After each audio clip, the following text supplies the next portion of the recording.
To escape from the zombies, the boy ran as fast as he could and hid inside the building's pipe shaft. In the end, he shook off the zombies and began to climb toward the rooftop. He took out his phone and tried to call the police, but the government had already locked down the area, so there was no signal at all. With no other choice, the boy had to rely on himself to survive. Soon, he reached the top of the shaft, but he kicked the cover too hard, and the loud sound attracted nearby zombies. When he heard their terrifying roars, he froze in fear. But then he remembered the girl he had a crush on was still waiting in the classroom. He gathered his courage and prepared to break out. He kicked open the cover. A zombie jumped at him, but he pushed it down. Then, using quick and smart movements, he dodged the zombies. He wanted to return to the classroom to meet his classmates, but there were too many zombies in the hallway, so he had no choice but to hide in a nearby music room. Since he had not returned for a long time, his friends became worried. They used a drone to search the classrooms. At last, they found him inside the music room. Then the class leader suggested a plan. They would avoid the zombies, meet up with the boy, and climb to the rooftop together to wait for the rescue helicopter. But zombies were all over the school, and it was nearly impossible not to be seen.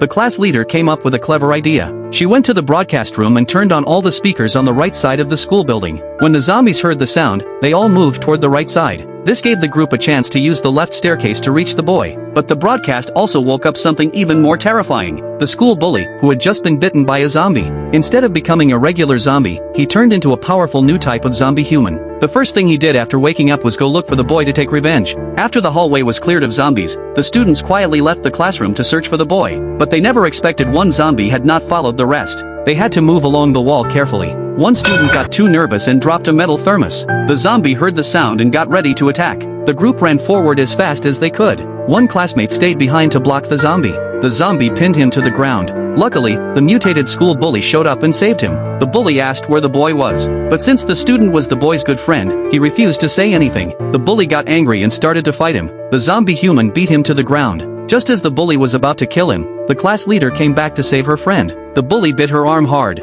Then he threw her into the air. When her friend saw her being attacked, he stood up and tackled the bully out the window. The bully fell down. In the end, he carried the injured class leader and caught up with the rest of the group. They finally reunited with the boy.